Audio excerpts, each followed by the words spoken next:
Hi, I'm Bob Schrock, and I'm here at Shipshewana Harness and Supplies. And today we're going to talk about the parts of our work harness. It's a harness that we make here in our shop. We make it out of 3 different types of product. We'll make it out of what you see here is granite. We also do bioplastic, which is the same type of product, only a shinier finish, or biophane, some people will call. And we also make it out of leather. So we'll start up here at the front of the horse with our bridle. Our bridle will have blinds on it. In all of our bridles, we have leather in the key places that are against the horse. The bit is attached down here by the bit straps. The strap that you see on the side here, this is what we call a check strap. It comes up right about the ear area and then goes back to the harness. And this is where you get your desired height of how high you're going to raise or lower your horse's head. Shipshewana harness will ask you to always use a check strap, not in an extreme fashion, but in a fashion of keeping yourself safe by keeping your horse's head at a desired, we feel, just a little bit above natural. That'll keep him from putting his head down and actually in a runaway situation. Again, this is up to you. It is removable if you like, but the check strap is designed for that. We also, every bridle made at Shipshewana Harness will have gaps in the crown. Those are if someone would want to put a face piece on their horse. Again, a face piece is going to continue back in a check version. Most people call it an over check. So the difference of a side check or an over check. As we move back to our harness, our harnesses will be designed, work harnesses with a collar. The collar will be fit to at the desired size of the horse's neck. But our hames made of steel, either in just a black painted steel, stainless steel, or we can also get them in wood. They'll fit around the collar and attach down at the bottom with what we call a hame strap. We like the trace, that's this part here that's going back to the vehicle or to the plow or whatever you're going to do with it. This hame and the trace, where they come together, should be in the draft area, the reinforced area of your collar. You can adjust the size of hame by the ratchet the top ratchet to the bottom of the hame is how you're going to decide the size of your hame. Could be, in this situation, this is a 26-inch hame, which means that this ratchet would be a 24, 25, or 26. Again, the strap at the bottom is the only one we're going to ask you to undo and do, leaving the top strap alone, unless you're going to be... Okay, this is the breast strap. This is the strap with an adjustment. This is what lifts and lowers your neck yoke when you're driving a team. Again, we are on a team harness here. This is the pole strap. The pole strap is connected to the combination snap, which again will snap to the neck yoke. The pole strap goes back between the front legs of the horse and then rests between the belly of the horse and the belly band. Belly band is the strap that goes underneath the horse that attaches to the billet here, and then from the billet on up to the market strap, which goes to the back pad. Again, the market strap has an adjustable buckle on it, and so does the belly band. The back pad, again, a back pad on a work harness is basically just a piece to keep the harness in line. It's parts of the side straps go back through and continue all the way back to the hip ring in the middle of the rump of the horse. That way.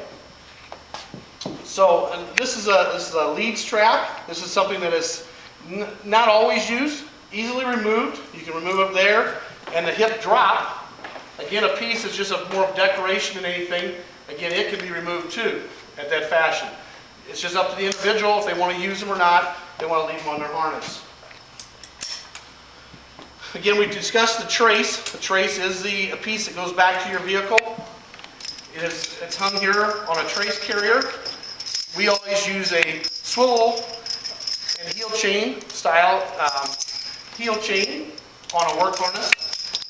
This is a hip drop coming down to what we call a 2-strap drop into the britchin area. The britchin, again, is the piece that goes around behind the back legs. And again, it's adjustable here and here to get your desired height. We don't want the britchin too low or too high, but that again is where you do your adjustment. This is a crouper fork coming back to the crouper. Crouper goes underneath the tail of the horse. Again, all this keeps your harness in line on your horse so that it doesn't slip side to side. We highly recommend a crouper and crouper fork on our harnesses. A strap coming from the hip ring up the middle of the back. This is your check strap. Again, that's the strap that when you're checking the horse's head to its desired height, you can, this is where that unite right here. So that's basically the parts of the harness. The one part that I want to make sure we point out is a quarter strap. Quarter strap is the piece that runs from the bridgeon underneath the belly of the horse and now snaps to your pull strap. That is your brake system on a team harness. The brakes actually are the bridgeon, and everything's controlled underneath the belly of the horse. The lazy loop is a strap here that carries your trace so that the horse doesn't step over it, and it is also adjustable here with a buckle in our style of work harness. That way. The strap that you'll see here, this is what we're going to call a breast strap. Hold on, stop. Well, probably one of the most asked questions about someone who purchases a team harness, or can we purchase just a half a set of harness? We only have one horse. We want a farm style of work harness, but we want to drive him single. This is not a problem. All of our harnesses that we make here at Shipshewana Harness has a ring sewn in on the back pad for that reason. What you do is you can always just take off your lead straps, and what we have then is what we call a shaft loop combination.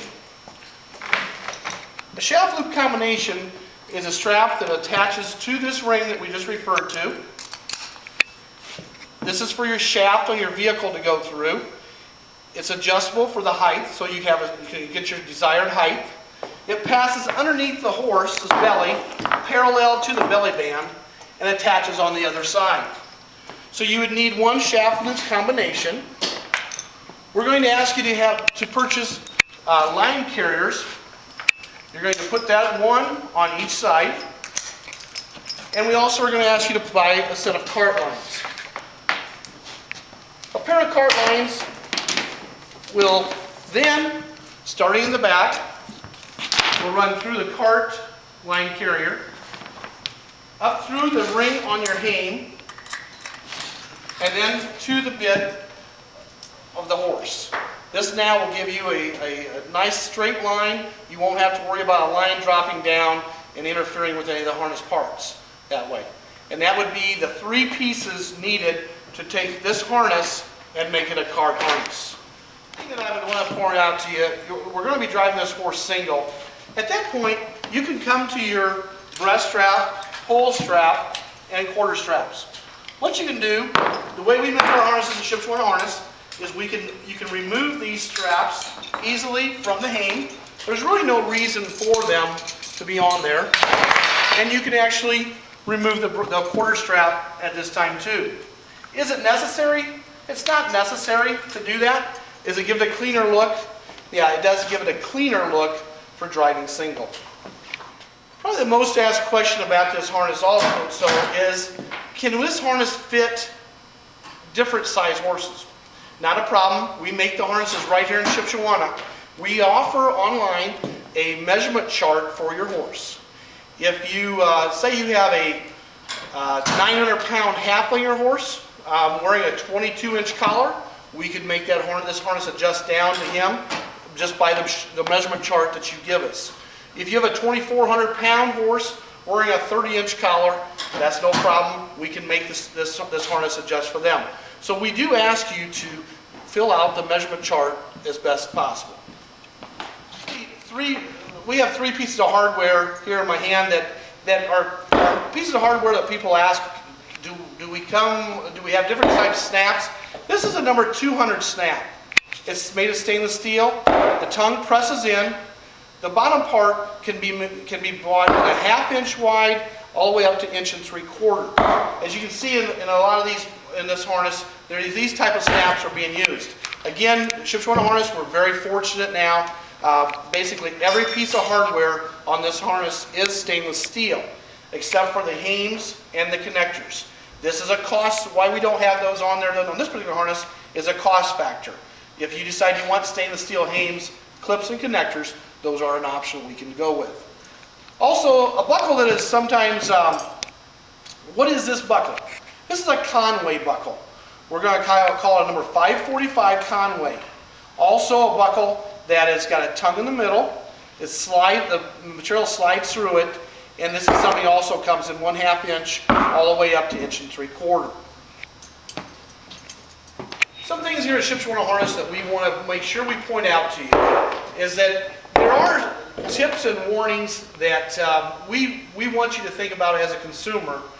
The first few times you harness up, it's very helpful to have an experienced horseman to help you learn the straps and the process for harnessing. We also want you to develop a routine for checking your harness. The routine will help you catch any problems before they start. So again, we want you to check your harness over. And again, I do want to make sure that this statement, anytime when fitting or using your harness, if you do not fully understand how to use it, have an experienced horseman person help you before proceeding on. Thank you.